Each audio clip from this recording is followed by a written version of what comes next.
इस कहानी की शुरुआत होती है एक सुंदर सी लड़की के साथ जिसका नाम आदिति था। वो अपने गांव में रहती थी और उसकी जिंदगी एक सामान्य सी थी। लेकिन एक दिन उसकी जिंदगी में एक रूठा हुआ सा रंग आ गया। एक दिन जब आदिति अपने गांव के किनारे की जंगल में घूम रही थी तो वो एक प्यारा सा खरगोश देखती है। वो खरगोश बहुत ही अजीब और अनोखा था और उसकी आंखों में एक अलग सा चमक थी। आदिति ने खरगोश से मिलकर उसका नाम रब्बी रखा और उसके साथ दिन भर की मस्ती भरी जिंदगी बिताने लगी।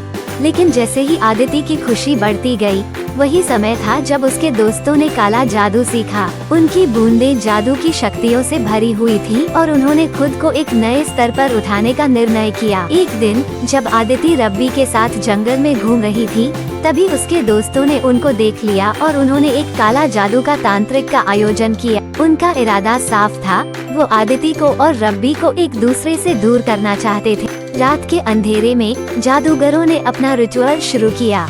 वे चमकते हुए मोमबत्तियों के आसपास बैठे हुए आदिति और रब्बी का नाम लेते हुए मंत्र बोलने लगे। तभी एक अचानक ही तेज चमक आई और रब्बी को एक मायावी रूप में बदल दिया गया। आदिति का दिल टूट गया जब उसने देखा कि उसका प्यार अब एक खरगोश की शक्ल में नहीं बल्कि एक रहस्यमय रूप में है। आदिति ने दोस्तों की शरारत को समझा और उनसे माफी मांगी, लेकिन कोई भी जादू उसके दिल को नहीं ठीक कर सकता था। दिन बीतते गए और आदिति का दिल अब भी उस रहस्यमय खरगोश के प्रति बेहद उत्सुक था। एक दिन जब वो अकेली जंगल में घूम रही थी तो वो वही रहस्यमय खरगोश देखती है जो अब एक प्रिय मानव बन चुका था। यह एक अजीब मौका था, लेकिन एक प्यार का चमत्कार भी। आदिति और खरगोश, जो अब एक प्रिय मानव था, ने एक दूसरे को गले लगा लिया और उनका प्यार फिर से जीवंत हो गया। इस कहानी से हमें ये सीखने को मिलता है कि प्यार कभी भी अजीब रास्तों से हो सकता है और जब तक हमारा दिल सच्चा हो, हम किसी भी मुश्किल को पार कर सकते हैं।